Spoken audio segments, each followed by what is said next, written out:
Welcome to the Martin Monthly. This video is covering May 2023. If you've already subscribed, great to see you. If you are not subscribed yet, there's a link down in the description below if it interests you. The Martin Monthly is a monthly email that Steph and I put out, usually late, but it covers anything notably that has happened in the last month. With how crazy life has been just a couple months from our baby joining us, I have not had time to edit videos and post them regularly, nor have I had extra time to craft up an email and send out. So this is me trying to get everyone up on the same page at once. I was smart enough to set up the camera and just hit record while I moved through projects, but none of them individually had enough content to create their own videos, and they just turned into a bunch of time lapses. So here's a recap of what we have been up to. The only irrigation spigot that we have is on the side of our house. Every year I run a garden hose from the spigot under our deck over to where the garden is, where I have a Y connector, and there we can attach our garden hoses for any hand watering needs that come up. The chickens have had free reign in the garden for several months over the fall and winter, and any structure the beds had was scratched and fertilized into just a large pile of soil. We are able to rake the beds into shape and re-staple down the irrigation lines. If you're anything like me, you like to have a system for everything. Now, I use this tackle box to store all of my irrigation fittings. I can fix anything from the main half-inch irrigation line to the quarter-inch drip tubing, change out emitters, there's zip ties, stakes, staples, everything that I need to take care of the irrigation system is in this tackle box. Because of our climate, we can't direct sow everything we want to plant. So we direct sow what we can, and then everything that is sensitive to frost or needs a longer growing season, we have to start earlier in the spring, and then we'll transplant once all dangers of frost is gone. Once we have the irrigation laid down and all the seeds planted and all the seedlings transplanted, we lay straw down, and this helps us in two major ways. It helps us retain moisture because we live in a dry climate. It helps retain the moisture into the soil, and it also helps block light from getting to the weeds, which is what they need to grow.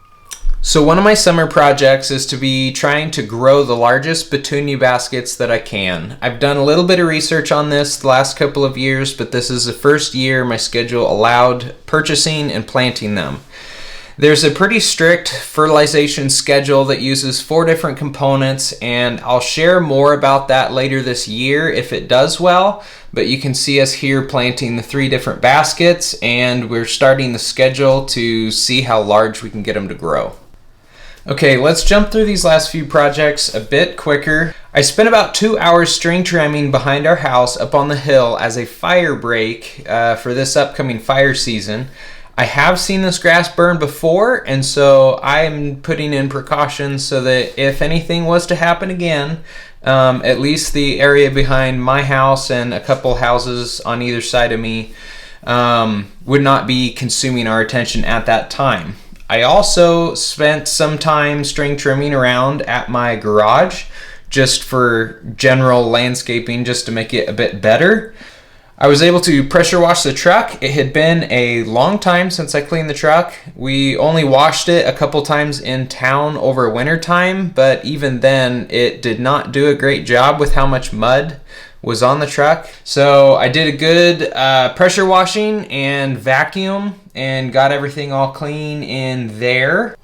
Coming back from one of our trips from town, we actually had a check engine light come on, and we pulled the code, and it was cylinder 4 misfire, which led to me having to replace all of the spark plugs and one of the coils. And that project went pretty well. There was one cylinder that was really hard to get the spark plug out, but thanks to some help from my dad, we were able to get it, and everything went back together really well. We were able to wrap up the month by getting some shelving units made for our laundry room. I hung the brackets probably over a year ago, but it's taken me this long to get the boards and actually go down to the garage to get the shelves made. But we got them made, we cut the boards, sanded them down, added some polyurethane. We wanted to keep it natural color but be water resistant, so that's why we just went straight to the polyurethane.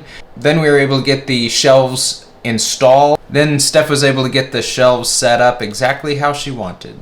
So May was crazy, June's turning out to be crazy, and I'm sure July is going to be even more crazy as we get close to the baby's due date. So if you haven't already and you want to, sign up for the Martin Monthly in the description down below, and you will receive at least one monthly email from us with updates on what's going on in our life.